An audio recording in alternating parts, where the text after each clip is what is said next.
afternoon. Here we go. So, I still need this. My German is not good enough. So, Channel 2 for English. 2? Yeah. Have you got? Yeah, perfect. Let's go. Okay, good evening, everyone. We'll start our press conference today with Jose Mourinho. Following this will be our player, Ryan Sessegnon. If you do have a question, please raise your hand and we'll get to you. Who'd like to go first? We'll start with Mike over there. Thank you. Jose, you can't move up or down in the table, but could you tell us, in your own words, why this is an important game? Why will you be fielding a strong team in it as well?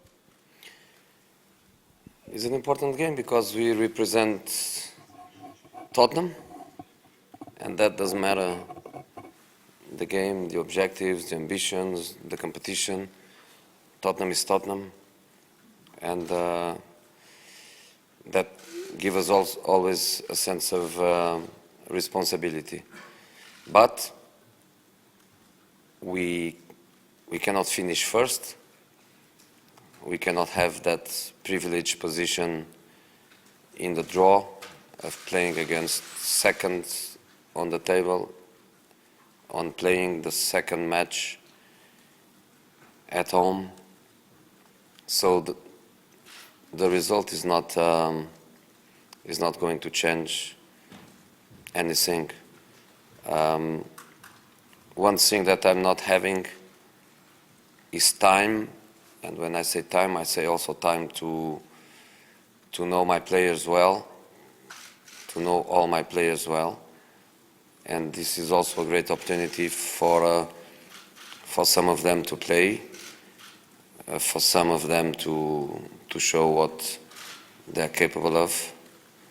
A player in competition is different than a player in training, and some of my boys, they didn't have the chance from me to play many minutes in these five matches that I've played since I arrived. So we tried to mix a little bit these factors. We need to play for Tottenham, and that is responsibility. But at the same time, there are other things, and the Premier League is a special competition. It's not just the number of matches, it's also the intensity and the quality and the pressure and the competitiveness in every match. We are going to have, as you all know, an incredible number of fixtures until the new year, and I think it's understandable that we are going to make a few changes, and we are going to rest a few players and give opportunity to others.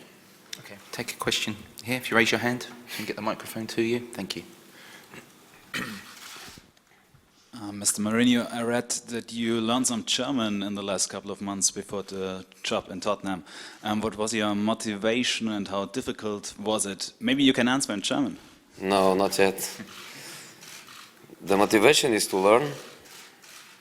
I try to learn all the time, and I was not, as you know, working for a few months. And curiosity and, it's culture. I would love to be here and to answer you in German, which in this moment, of course, I cannot, but I would love. So that was the motivation. It was not related to jobs, as you can probably think, and you wrote at the time, but not at all. Okay, take a question at the front here from Dan. We'll move to Paul after that. So Dan, raise your hand. Right here, thank you. The next one will be from Paul. Thanks. Hi Jose, this squad's obviously been together for a long time at Tottenham. These players have been together for 4 or 5 years in some cases. There's been a lot of talk about needing a new chapter or a refresh over the last couple of seasons. When you look at your squad out here with guys like Sessegnon and Walker-Peters and Troy Parrott. Do you see perhaps a glimpse of the future of the next phase of Tottenham? You know, I think if I remember Tottenham, since I come back to England for my second spell, I think this is basically the profile. You have a fantastic group of players, and then you have always some younger players coming. It's part of the DNA of the club. It's part of the culture. It's also part of the passion and the relation between the fans and the team.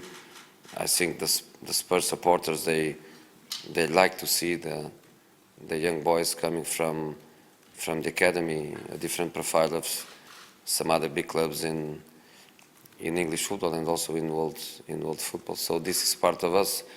So the mid-age in our squad is really low. Of course, there are players in the best years of their careers, in the mid-20s, in the early 30s. We have lots of players. The nucleus of the team is based on that. But then you have, as you were saying, some of the names that you were speaking are, of course, players that we care. And you look, for example, to the last match on the weekend, and when I had the opportunity to make changes with the result without any kind of pressure. I had on the bench players like who was on the bench, Eriksson, Lo Celso, somebody else, I don't remember now. But then the opportunities went to the under-20s, which I think is very important for them. Criticism, Jose, of your handling of young players and your handling of academies in the past, maybe at Chelsea and United. Do you think that's been fair criticism?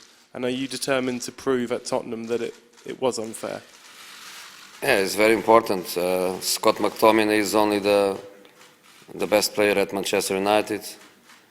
Rafael Varane is one of the best players in the world. Is fair criticism, yeah.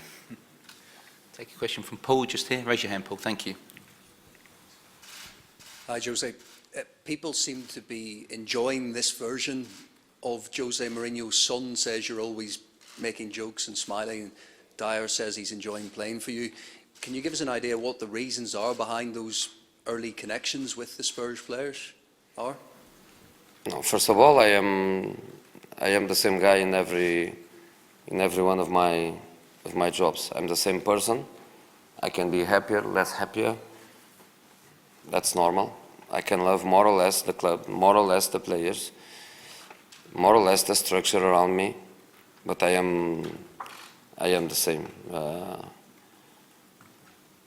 So I don't think there is many difference on me. Probably the differences are in the players and in the club. The players are guys that I enjoy very much to work with them. I feel them very coachable. I feel them in need of my experience, in need of my support, and I enjoy very much because I always say that a player that is not coachable or doesn't like to be coached, the concept of team, you lose it. You lose a little bit that concept of a team. And I arrived mid-season without pre-season, without 4, 5, 6 weeks to work, to know the players, to develop the team. So we have to do everything while we are running.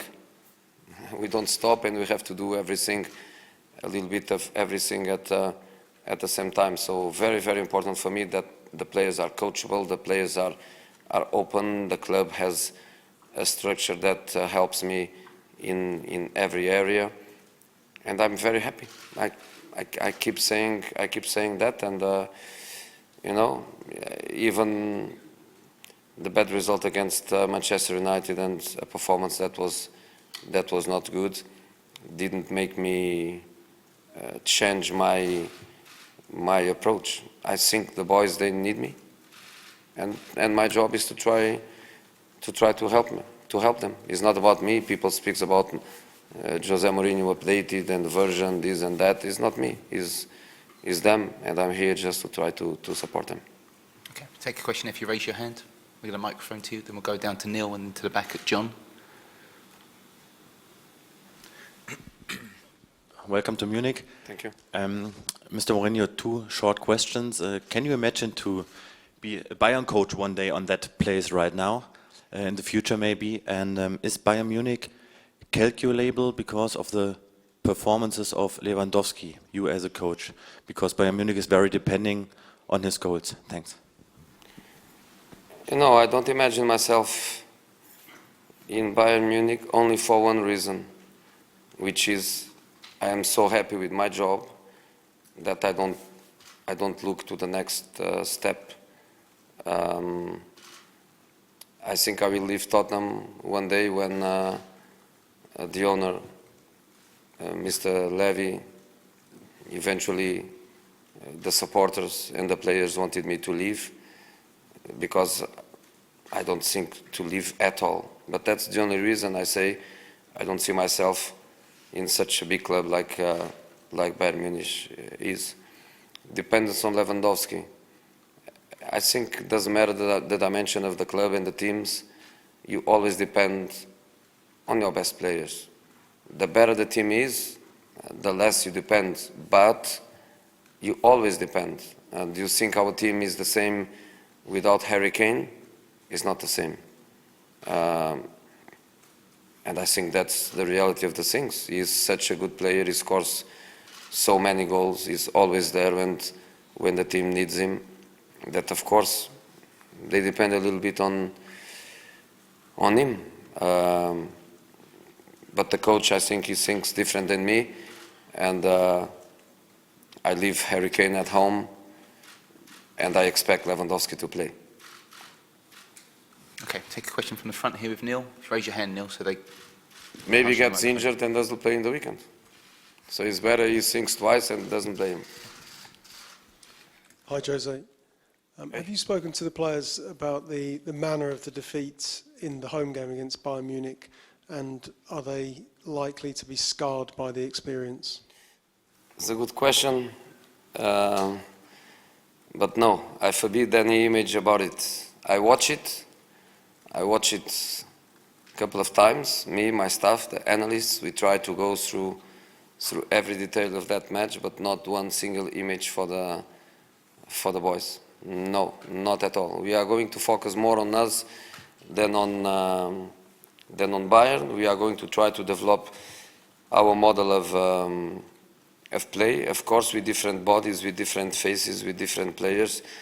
But there is a certain way that we try to play football and to try to develop our principles of play, and we are totally focused on us tomorrow and less on Bayern. That's the way we are going to approach.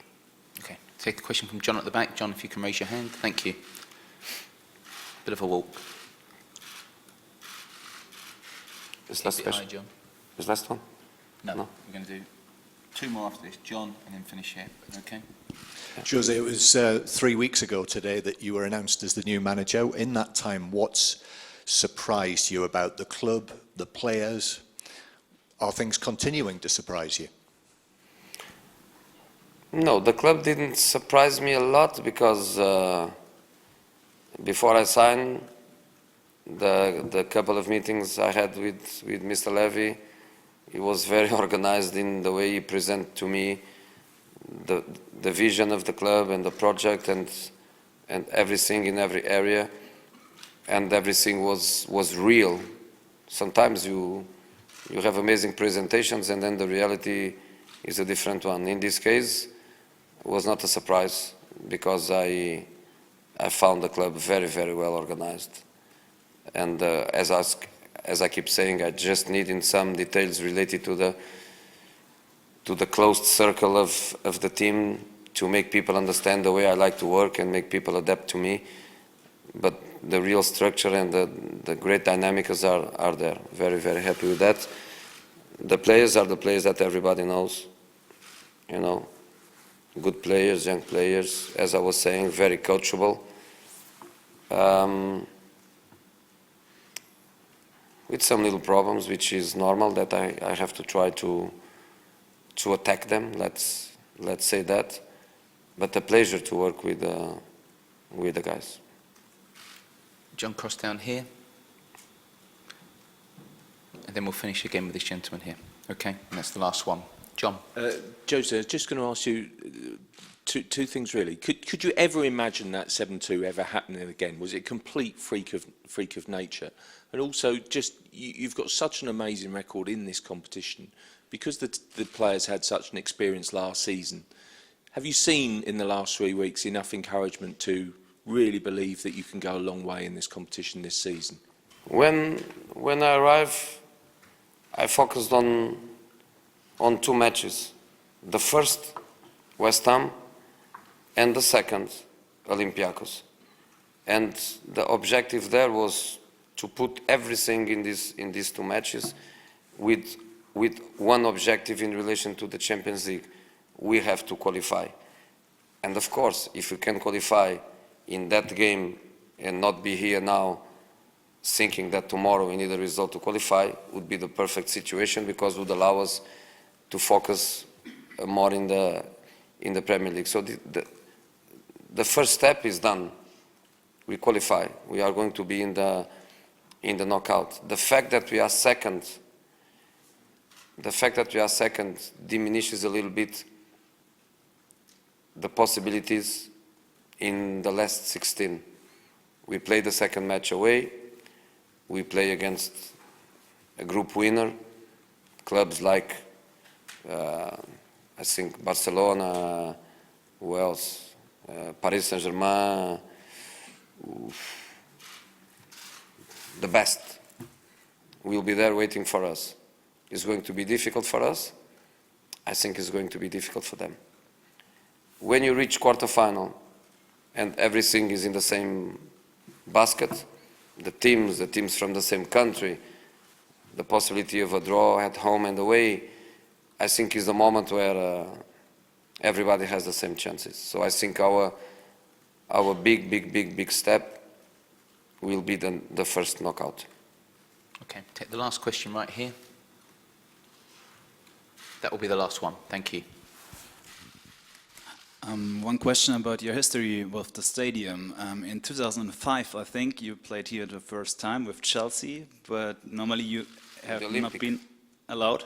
In the Olympic Stadium. It was an Olympic stadium. But did you remember this game, the story about it, and that you left the stadium on a special way, I think? Yes. In here, in Munich. Yes. In Munich, yeah. Could you tell us the story? Yes, I can. I was suspended. I was in the stands. I couldn't communicate with the team, and I decided the best way to do it was to go to the hotel and watch the game in the hotel and communicate from the hotel. When I arrived in the hotel, it was already 1-0 for Chelsea. We were winning already. Lovely. Thank you very much. Thank you.